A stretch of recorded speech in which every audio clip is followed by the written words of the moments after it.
Waalaikumsalam warahmatullahi wabarakatuh, Prof. Waalaikumsalam warahmatullahi wabarakatuh. Alhamdulillah sehat bahagia, Prof ya. Sehat alhamdulillahirabbil alamin. Mudah-mudahan seluruh dulur Victor yang mendengarkan acara ini ya, baik yang sedang santai ataupun sedang bekerja, mudah-mudahan sehat juga dan sukses hari ini.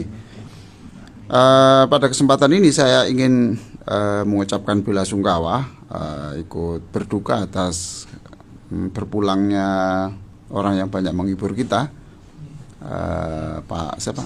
Sapari.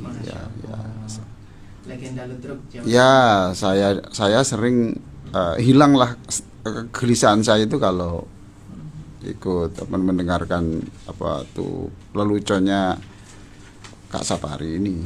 Ya. Yang kedua, saya tadi membaca berita ada penjaga SD ya di Solo ya. Ya, penjaga SD ya, berarti bukan PNS toh, bukan PNS. Dia bekerja ya, menjaga ya, membersihkan. Tapi dia berpuluh-puluh tahun ini menyimpan penghasilannya itu disimpan bersama istrinya di sebuah tas kresek. Iya. Ya toh? Tas kresek, kemudian ternyata setelah sekian puluh tahun dibuka, ternyata uang itu dimakan rayap semuanya. Dimakan rayap semua, berarti itu sudah berpuluh-puluh tahun, dan sekian puluh tahun itu hanya menghasilkan sekitar diganti oleh BI itu 20 juta. Nah, ketika saya melihat begini ini, saya berpikir betapa wibawanya Rasulullah itu ya. Ya toh? Betapa wibawanya Rasulullah. Rasulullah menjelaskan bahwa haji itu kewajiban bagi setiap muslim. Itu diingat-ingat betul. Berarti saya juga harus ibadah haji, walaupun saya hanya penjaga begini yang dibayar tidak jelas ini. Penjaga sekolah itu. Iya, jadi saya melihat betapa wibawanya Rasulullah itu ya. Berbicara itu sampai orang yang di Solo, orang kecil begitu itu berpikir tentang merenungkan makna dan ya, pesannya Rasulullah SAW pada haji. Terus saya membayangkan lagi itu, selama sekian puluh tahun ya, karena dia itu bekerja dengan harapan satu titik, ingin ibadah haji. Coba, maka setiap langkahnya itu saya tidak bisa membayangkan betapa besar nilai langkahnya itu, diberi pahala Allah seperti apa. Dihitung itu, Bro. Ya pasti tuh, keringatnya dihitung, dapat uang dihitung sedikit untuk makan ini, kemudian untuk sangu anaknya, kemudian disimpan lagi, mungkin 1.000, 2.000, 3.000. Jadi satu, betapa wibawanya Rasulullah ya, wibawanya Rasulullah. Orang yang sekecil itu, orang yang lemah, orang kecil seperti itu, masih dia ngerti bahwa dia punya nabi dan apa yang dikatakan nabi itu benar dan harus diikuti. Tuh. Yang kedua, saya juga menghitung-hitung ya, mengkalkulasi gitu sedikit-sedikit ya, betapa banyak butir keringat yang dikeluarkan untuk itu ya, betapa banyak kelelahan yang dirasakan selama sekian puluh tahun itu, berapa juta langkah yang diayunkan untuk kerja dan untuk menyimpan itu, dan itu semuanya adalah menghapus dosa. Menghormat Rasul sudah pahala, bekerja untuk nafkah pahala, bekerja untuk bisa melaksanakan perintah Rasulullah ibadah. Masya Allah. Baik, itu sebagai pengantar saja. Pada kesempatan pagi ini ya, saya akan berbicara tentang kiat panjang umur ya. Kiat panjang umur versi Abdullah bin Umar. Kisah kiat panjang umur ya, tapi versi Abdullah bin Umar. Abdullah bin Umar adalah putranya Umar bin Khattab. Putranya Umar bin Khattab. Dia punya kebiasaan yang luar biasa. Dia sampai umur 85 itu masih sehat. 85. Ya, 85. Tapi ya sebenarnya ya untuk zaman itu ya sudah sangat ini kan, Untuk zaman itu usia sudah sangat luar biasa. Ya, karena usia harapan pada waktu itu kan tidak terlalu baik seperti sekarang. Ya kan gitu. Kalau sekarang orang usia 85 ya hebat, tapi ya biasa, karena banyak dia mengonsumsi makanan-makanan yang memang cukup untuk kekuatan dan menjaga kesehatannya itu. Nanti akan saya jelaskan bagaimana kiat beliau untuk bisa, masya Allah, tidak hanya panjang umur ya, panjang barokah ya. Iya, ya panjang barokahnya, panjang umurnya, karena hidupnya itu diisi dengan ketaatan kepada Allah. Ketaatan yang menyangkut bagaimana seharusnya dia beribadah dan bagaimana seharusnya dia berbuat untuk orang lain.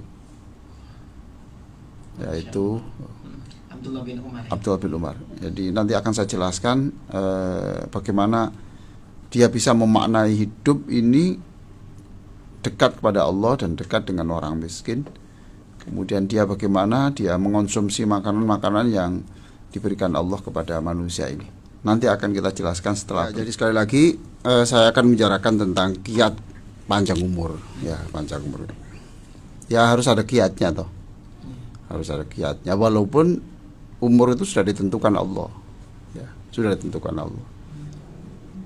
Ya usahalah gitu. Sekarang walaupun dia makan yang bagus, olahraga cukup, tapi ternyata dia di jalan raya ada orang yang treknya, remnya blong, ya mati juga. Ya kan? Atau salah tembak, ada orang benci sama orang kemudian mau ditembak, ternyata yang ditembak bukan yang dituju tapi orang ini. Bisa juga terjadi. Ya toh? Gitu. Atau dia sudah berusaha sekuat tenaga untuk bisa umur panjang, tapi ternyata tanah yang ditempati longsor. Masya Allah. Ya tapi ya jangan menyerah, jangan menyerah, tetap kita berusaha. Nah, apa yang dilakukan oleh Abdullah bin Umar ini? Jadi menurut saya membaca. Tadi saya baca di di catatan saya tentang Abdullah bin Umar ini. Satu, pola makannya.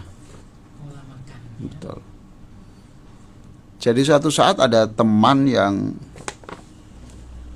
yang menawarkan ini obat untuk menyehatkan pencernaan. Ya. Dia jawab. Ini saya baca di buku Rijal Khaular Rasul karangan Khalid Muhammad Khalid. Saya ulang, Rijal Khaular Rasul, beberapa orang di sekitar Rasulullah, yang ditulis oleh Khalid Muhammad Khalid. Dia mengatakan, ya saya tidak butuh itu, saya tidak butuh obat untuk menyehatkan pencernaan, karena selama 40 tahun saya tidak pernah makan sampai kenyang. Masya Allah. Abdullah bin Umar berkata seperti itu ya Pak. Selama 40 tahun saya tidak pernah makan sampai kenyang. Coba didengarkan itu. Sekarang bagaimana orang kita ini tidak banyak sakit, lawang kita ini tidak hanya kenyang, sudah kenyang tuh makan lagi karena ada yang lebih enak gitu loh. Ya. Sudah kenyang tuh makan lagi, katanya alasannya menghormati tamu. Nah kalau tamu itu membuat dia kelebihan makan, kan berarti tamunya tidak baik. Selama 40 tahun saya tidak pernah makan kenyang. 40 tahun. Kita ini kalau belum kenyang rasanya gimana gitu. Terus tambah terus, apalagi nasinya itu nasi yang hangat gitu. Yeah. Terus ada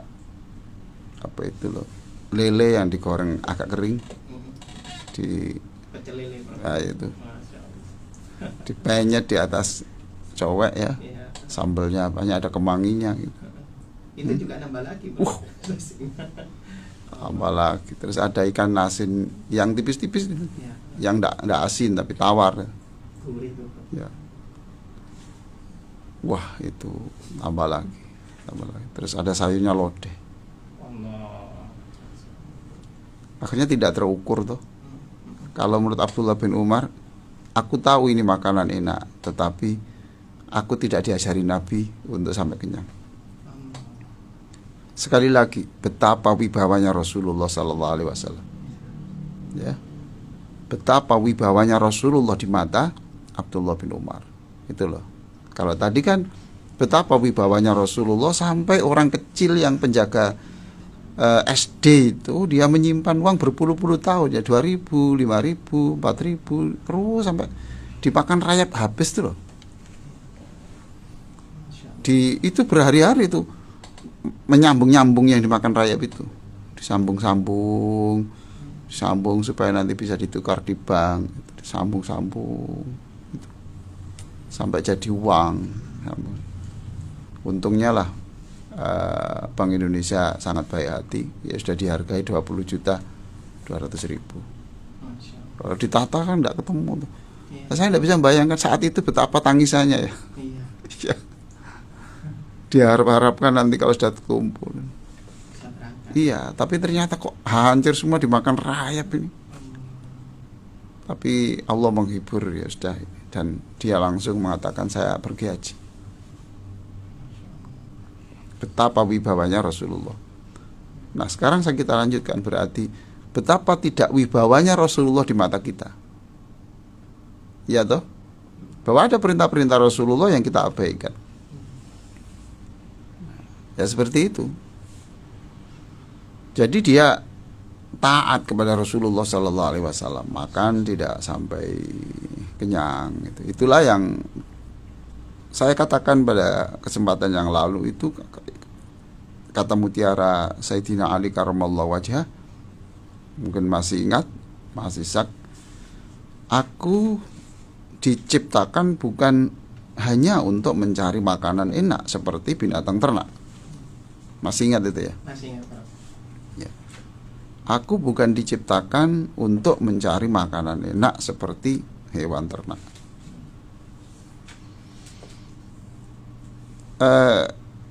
Problem kesehatan di dunia ini antara lain adalah problem obesitas.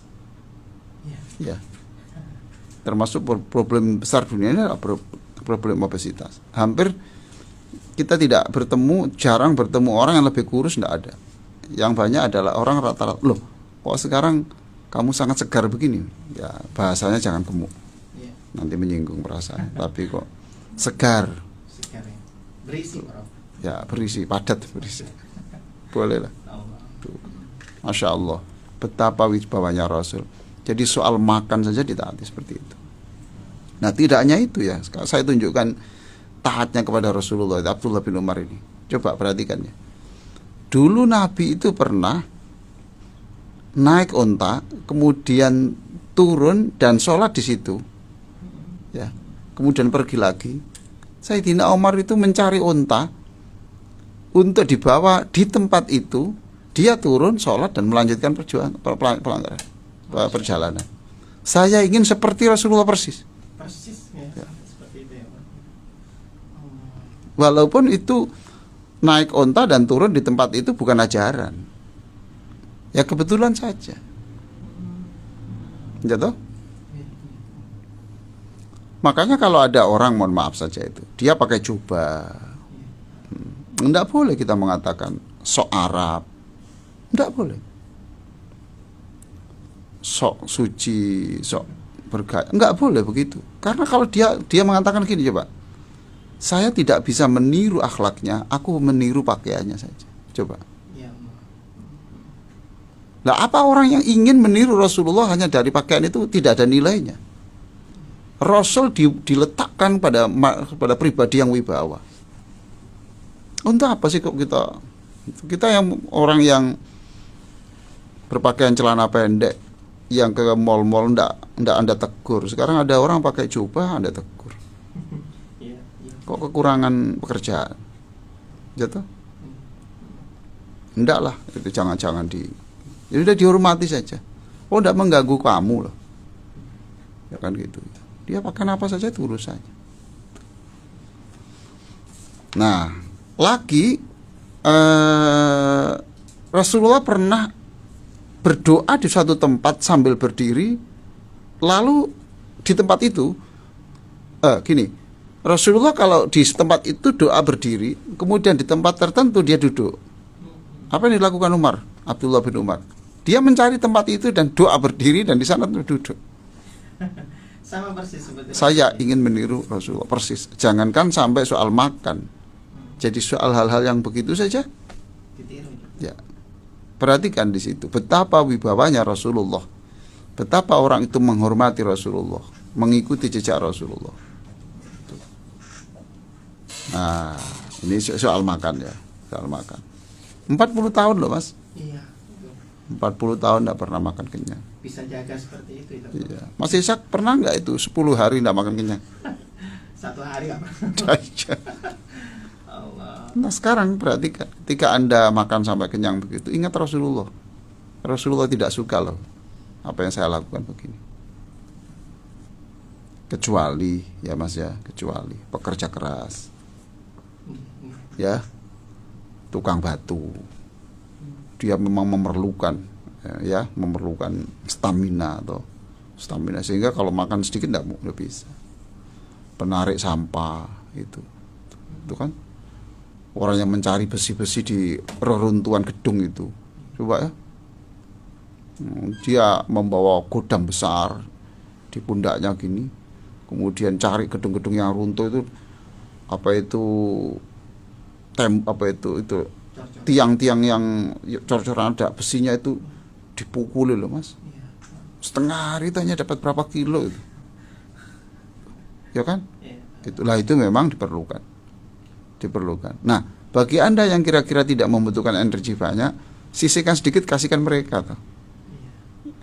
Ya kan? Anda sehat, lalu mereka juga sehat dan kuat. Itu satu. Insyaallah. Luar biasa ini. Yang kedua, ini Mas ya. Dia ini pekerjaan setiap hari itu adalah membahagiakan orang. Abdullah bin Umar. Ya. Jadi definisi bahagia itu adalah ketika dia bisa membahagiakan orang. Nah, selesai itu. Kan banyak kesulitan orang buat definisi itu. Iya. Pak, apa sih Pak definisi bahagia itu? Gitu. Definisinya banyak. Tapi dia memilih bahagia adalah ketika membahagiakan orang. Membuat orang lain bahagia. Ya, make other people smile. Ya, gitu. Smile and make other people smile. Ya, senyumlah yang senang dan bikinlah orang lain itu senyum karena Anda. Jadi beliau ini kan pekerja keras toh. Pekerja keras. Jadi bukan, nah inilah, dia ini ingin melakukan sesuatu, jadi pekerja keras. Jadi dia pekerja keras. Bukan orang yang mengharap belas kasihan orang. Orang mengharap belas kasihan orang itu dimungkinkan umurnya tidak panjang. Masya Allah. Ngerti sebabnya Mas? Kenapa? Sebab dia akan mengalami sakit hati ketika dia mengharap sesuatu dari orang dan orang itu tidak memberi. Paham? Allah. Nggih. Nah ketika sakit hati kan merusak tubuhnya. Jadi setiap hari orang miskin itu tahu di mana tempat yang jalan-jalan yang dilalui oleh Abdullah bin Umar itu tahu. Dan di situ sudah deretan orang-orang miskin menunggu tempat jalannya itu. Karena dia ngerti kalau dia lewat mesti 50.000, 100.000 itu mesti dapat tuh. Masya Allah. Sama Abdullah bin Umar dikasih. Ya. Ya bisa begitu karena dia bekerja keras tuh. Ya. Dia kaya.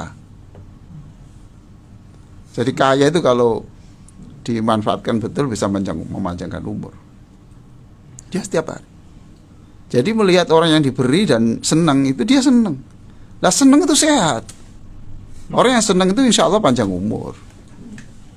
Ya secara teori begitu ya. Tapi sekali lagi, jangan kemudian kalau kita melakukan sesuatu, kemudian Allah tidak memberi sesuatu sesuai kehendak kita, itu kemudian Allah dianggap tidak bisa memenuhi permintaan kita gitu tuh. Sudah Allah punya keputusan, tapi kita harus senang dan menyenangkan orang, dan itu yang membuat Abdullah bin Umar berusia 85 tahun masih sehat walafiat dan meninggalnya saat itu. Masya Allah. Saat itu ya jadi sedekah itu, jadi dia coba kerja keras. Dia ingat saya pernah jual beli unta juga. Oh, pedagang juga ya? Iya, pedagang, tidak penyiar radio lah. Pedagang dia. Ya cuma dia ketika berdagang, dia berdagang secara profesional. Ketika Umar bin Khattab ini ayahnya kan jadi kepala negara toh. Dan kepala negara. Umar melakukan inspeksi di pasar-pasar, mungkin memantau harga atau apa itu. Kemudian tanya, "Ini untanya siapa kok bagus-bagus ini?" Dijawab, "Untanya Abdullah, putra bapak." Langsung Umar marah, kemudian seluruh untanya suruh membagi-bagikan semuanya. Langsung itu, Bro. Ya. Marah kenapa itu, Bro? Ya orang-orang tanya dan Abdullah juga protes. Apa yang salah dari prosedur bisnis saya? Kami mengikuti aturan yang berlaku di pemerintahan ini. Nggak ada yang salah. Saya nggak nipu, nggak apa. Jawabnya Umar, "Kamu ngerti nggak? Semua orang tahu kamu anak saya. Jadi kalau orang jual rumput, itu dipilihkan rumput yang baik kepada anaknya kepala negara. Kalau sama-sama di gembala di ladang rumput yang mesti ngalah toh. Siapa berani anaknya kepala negara? Jadi kamu itu tidak kamu ngerti nggak? Kamu memanfaatkan atau tidak memanfaatkan? Kamu itu diperlakukan yang secara istimewa oleh lingkunganmu karena kamu anak kepala negara. Masya Allah. Hebat ya punya ayah begini. Lihat selanjutnya ini. Silakan dibuka buku Terapi Surat Bahagia halaman 95.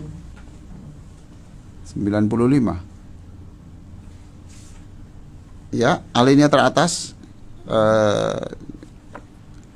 Bagi yang belum memiliki buku ini ya, silakan memperoleh buku ini dan buku-buku lain karya saya di 081 231 304 333 081 231 304 333 atau Anda peroleh di beberapa buku.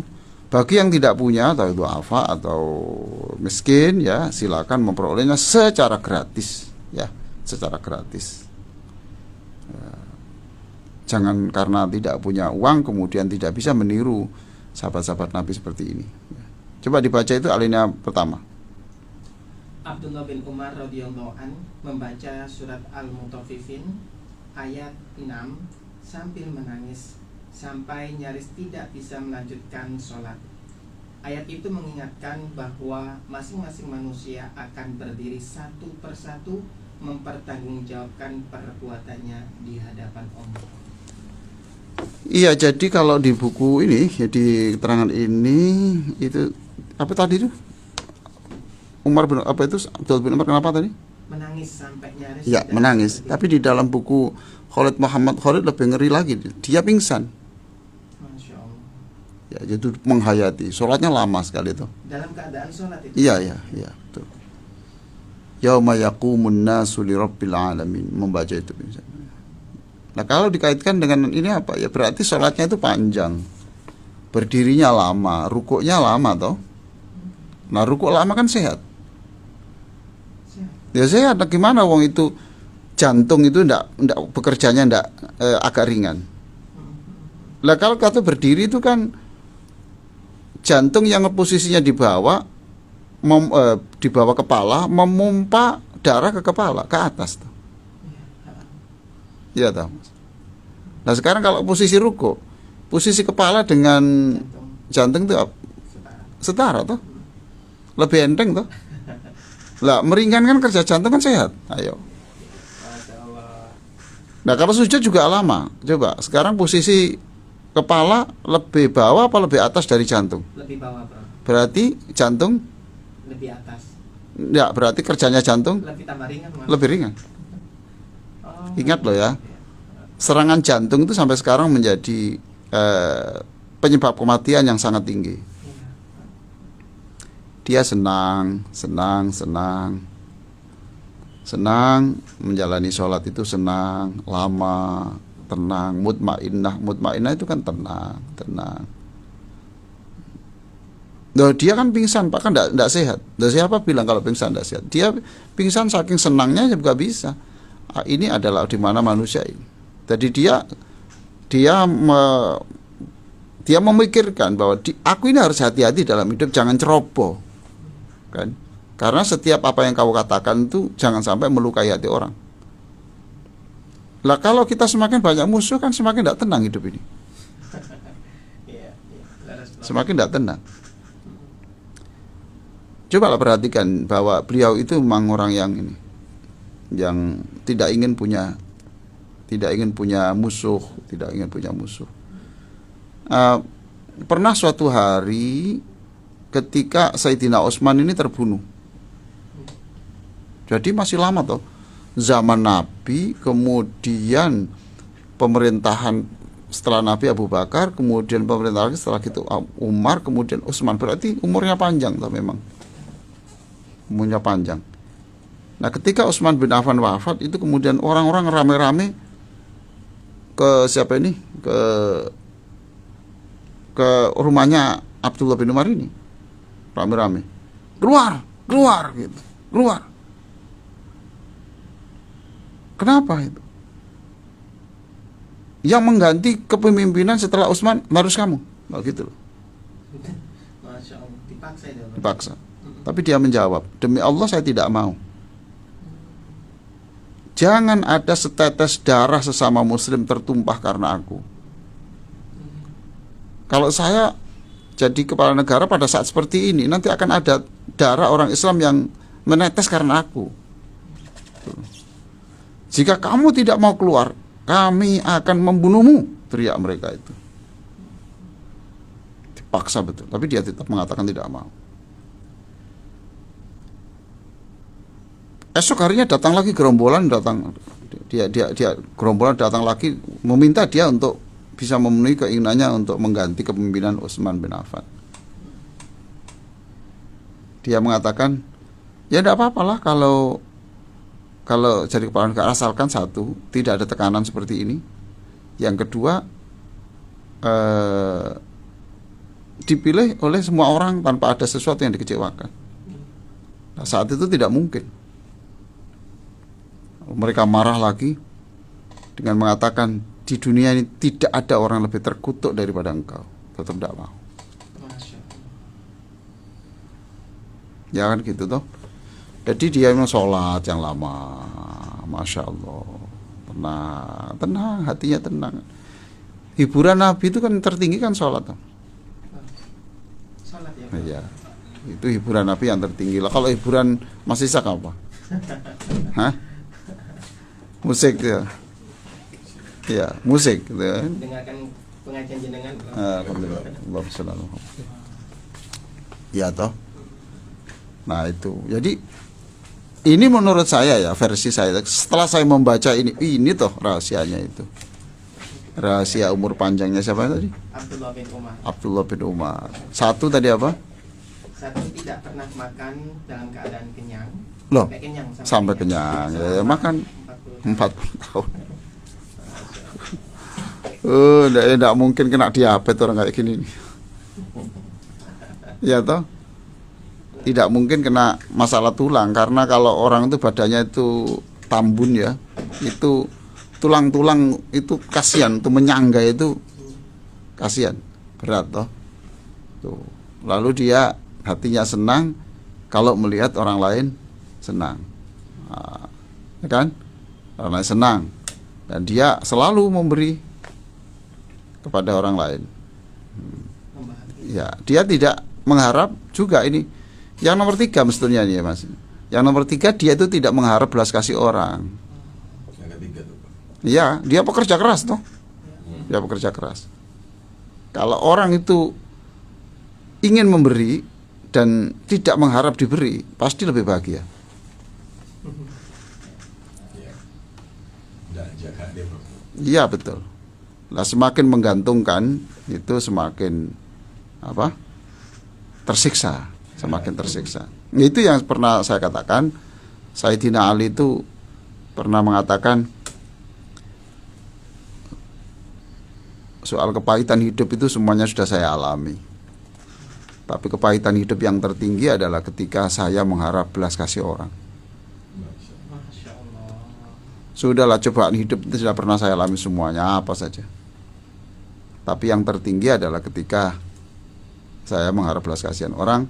Kemudian yang keempat tadi, dia melakukan sholat dengan baik, yang lama, rukuk yang lama, sujud yang lama, dan itu yang sangat menyehatkan.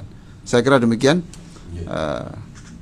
Prof, jadi kalau sebenarnya esensi tawbil umurana kita semuanya ini, selain yang kiat-kiat disampaikan tadi dengan dari modelnya Abdullah Umar tadi, ada juga yang coba dilihat itu nggak sakit juga mati, yang kecil juga mati, yang kemudian dia sampai tua nggak mati-mati. Nah, kalau dikembalikan kepada konsepnya umur panjangnya kiatnya siapa anaknya Umar bin Khattab ini, sebenarnya tawil umurannya itu domainnya Allah atau seperti apa? Rezeki itu ya sudah ditakar Allah. Tapi kita kan tidak boleh toh hanya wiridan saja. Ya sederhana. Soal rezeki itu diberi berapa saja sudah ditentukan, tapi kita itu harus keluar, harus mencari, jangan menunggu kan. Gitu. Mati itu bisa saja yang membuat resep mati itu, membuat resep panjang umur itu ya berapi-api, tapi dia mati duluan ya ada. Loh iya toh. Ya sudah kan. Oleh karena itu, karena menjaga tubuh itu adalah bagian dari kewajiban kita. Badan itu bukan milik kita. Kalau milik kita, kapan kita beli? Ya, daging kapan kita beli? Ya, bukan milik kita, milik Allah toh. Nah, Allah tidak memberikan kita. Allah meminjamkan saja. Allah meminjamkan saja dengan pesan, ini badan saya serahkan kamu, tolong dirawat. Kan gitu tuh. Terus Rasulullah memberi pengajaran. Contohnya ya tadi itu minum jangan berdiri tapi duduk. Kemudian kalau mengunyah itu harus yang lama. Ya katanya Rasulullah itu kunyahlah makananmu sambil berzikir pada Allah. Ya. Artinya apa? Itu bukan kok zikir Allahu Akbar semua nggak bisa tuh makan kok zikir. Enggak, sambil mengingat-ingat betapa Allah itu baik kepada saya, masih memberikan saya gigi untuk mengunyah, memberikan makan. Ini kok bisa, Masya Allah, saya kok masih ada jatah rezeki untuk saya. Itu ya. Makanya nanti saya khutbah judulnya adalah pemberitahuan tentang habisnya jatah rezeki. Ya. Berarti sudah siap mati dong. Ya, nanti makanya itu akan saya di Masjid Bang Jatim. Ya. Jadi judulnya nanti adalah pemberitahuan tentang habisnya jatah rezeki. Menarik Ya, sekali. itu kan jadi mengunyah berarti mengunyah. Itu kan urusan kita toh. Jadi menurut dokter itu yang membuat sehat itu apa? Tidak boleh toh kita itu mamanya kita sudah tahu bahwa kita punya masalah penyakit, kemudian dokter melarang makan itu, kita justru melawan, kemudian dokter itu bukan Tuhan. Kalau saya makan begini, kalau Allah tidak menghendaki mati, tidak mati. Itu kan sama dengan orang tidur di jalan raya Ayani sana, kemudian dia teriak mengatakan bahwa mati itu di tangan Allah, bukan di tangan sopir, di tangan itu. Nah, kalau Allah menghendaki saya hidup, ya nanti mobil-mobil kan bisa menyimpang sendiri. Kan gitu. Di mana otak kita? Nah, kan gitu tuh. Masya Allah. Ya jadi seperti itu, Mas Gilmi ya. Selanjutnya Prof, tentang tadi pengantar Prof, yang mengenai bahwa seperti orang yang di Jawa Tengah itu tadi Prof, bagaimana sih agar hati kita itu bisa terpatri dengan Rasulullah SAW begitu, Prof? Ya satu, paling tidak kita harus kenal Rasulullah toh. Tak kenal maka tak sayang. Kan? Kita itu hanya berapa persen riwayat Nabi yang kita tahu. Jadi kita itu berapa persen dari sejarah Nabi yang kita ketahui. Ya akhirnya kecintaan kita kepada Nabi tidak terlalu karena kita tidak tahu. Paham toh itu ya? Bagaimana orang senang mengonsumsi pisang, mengonsumsi apel, mengonsumsi ini kalau dia tidak kenal? Paham toh? Tapi kalau udah tahu ini akan namanya apokat, ini kamu makan jangan dicampur dengan gula, jangan dicampur dengan susu, jangan dicampur apapun, makanlah saja. Kalau mau manis ya dijus saja dengan pisang mamanya gitu. Itu kan resep-resep itu ya. Itu kan resep-resep. Kalau tahu manfaatnya ya dia baru mau konsumsi. Jadi kenapa kita tidak menjadikan Rasulullah itu seperti menempatkan Rasulullah sebagai manusia yang sangat berwibawa mengatur kita? Karena kita tidak tahu tentang sejarah Nabi itu, dan kita tidak menghayati. Tapi saya yakin betul kalau Anda ini sholat waktu tasyahud itu, Assalamualaikum ayuhan Nabi, ya, salam untukmu wahai Nabi. Itu insya Allah kita kemudian semakin Rasul itu datang kepada kita. Jadi tidak menunggu, kita tidak berjalan menuju tempat Rasulullah, tapi saya yakinlah bahwa Rasulullah datang kepada Anda gitu loh. Nah kalau Rasulullah datang kepada kita, maka lumayanlah kita semakin dekat dengan pribadi Rasulullah Sallallahu Alaihi Wasallam. Ya. Silakan dulur Al-Vektor 081-234-9393-90. Ada telepon sudah masuk. Ya. Assalamualaikum. Mana? Uwin. Iya, monggo Bu Win. Waalaikumsalam warahmatullah. Ini dua topik yang topik. Ya. Ini saya dengar ceramah. Ngapunten Bu Bu Win. Win, nyuwun tolong Radio. maaf dikecilkan volume radionya. Saya pernah dengar, saya dengar ceramah yang di masjid saya. Katanya kalau kita ini sholat jamaah, imam itu dilarang baca surat yang panjang seperti Al-Baqarah. Karena apa? Takutnya nanti jamaahnya mati semua. Apakah benar ya Ustaz? Saya pernah dengar kan dulu pernah saya ngaji juga.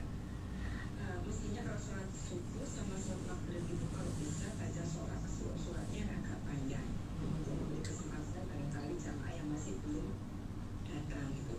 Yang ini yang benar yang mana gitu Ustaz? Iya. Assalamualaikum warahmatullahi wabarakatuh. Ibu sudah, mudah-mudahan Ibu sudah punya buku 60 menit terapi salat pagi ya. Ya, kalau sudah punya buku itu insya Allah jawabannya ada di situ. Jadi Nabi itu pernah menjadi imam itu sholat Alam Nasroh itu, surat At-Tin itu dibagi 2 rakaat 1. Aduh. Dibagi dua Pak. Iya. Allah. Jadi lihat-lihat kondisinya lah gitu ya. Ada yang lebih baik itu, kalau mau lebih baik itu rakaat 1 itu Al-Baqarah habis 2-3 juz Baik gitu. sendirian. Nah, Sendirian. ya kita harus tahu kita itu hidup itu menyenangkan orang. Ada orang yang itu kalau sholatnya lama nanti kalau telat dipecat. Paham tuh Mas Ilmi? Ya. Dia penjaga ini, dia kerja sebagai penjaga isi ulang air isi ulang. Pamit kepada bosnya, bos boleh nggak saya sholat jamaah isya?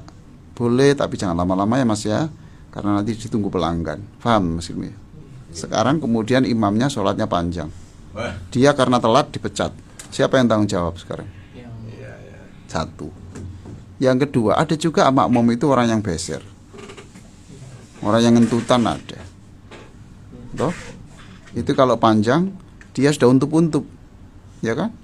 Nahan. Maka hidup tidak boleh membuat orang lain susah. Kalau ingin panjang, sholatlah sendirian, oke? Kalau ingin jamaah panjang harus persetujuan bersama-sama. Jadi saya sholat dengan Mas Hilmi, dengan Mas Ishak, kemudian saya katakan, Mas, ini nanti bisa mbak ini nanti kita surat Ali Imran 200 ayat rakaat pertama, ngomongnya itu cocok. Enggak apa-apa. Tapi kalau 200 ayat ya berat Pak, ya gimana kalau 50 ayat? Oke, 50 ayat. Oke, berarti 4 halaman. Oke, enggak apa-apa. Gitu toh? Atau 10 halaman. Enggak apa-apa. Itu persetujuan. Paham ya itu. Tapi kalau memimpin orang banyak di sana tidak ada perjanjian, ya sholatnya tidak boleh panjang-panjang. Ya, ada kesepakatan antara imam dan makmum. Betul. Lah kita kalau di masjid umum kan, betul. Saya ini pernah ketemu loh Mas di Malang ya. Tuh. Seorang profesor yang dia profesor, Ustadz kok tidak ikut sholat jamaah? Gitu. Terus saya tanya, loh gini Prof, saya itu, dia bilang saya ini kalau sholat sendirian saya bisa, kalau saya jadi imam saya bisa jamaah, tapi kalau makmum saya tidak bisa. Kalau saya jadi imam saya bisa ngukur kekuatan saya, sebab kalau saya berdiri lebih dari sekian menit saya itu oleng, saya itu goyang, saya otot yang geliang-geliang mau jatuh. Tapi kalau jadi makmum kan tidak tahu ukuran saya. Takut nanti imamnya membaca sangat panjang sehingga aku roboh di situ. Tuh. Nanti kasihan ambulannya datang, manggil sopir. Kalau mati di situ gimana lah, gitu dan seterusnya. Jadi makanya kita nggak boleh kalau menuduh orang kenapa malas itu, si orang pinter ngerti agama ndak ke masjid. Jangan begitu, kan ditanya dulu toh. Dia kalau jadi imam saya bisa Pak. Jadi kalau saya membaca 3 ayat kuat, ya baru 3 itu saya ruku. Kalau nanti yang kedua itu nanti saya kuat kok 2 atau 3 atau 4, saya lanjutkan 4, saya ruku. Jadi saya bisa mengukur. Tapi kalau saya jadi makmum, ini saya sangat teka-teki nih gitu. Nggak, dia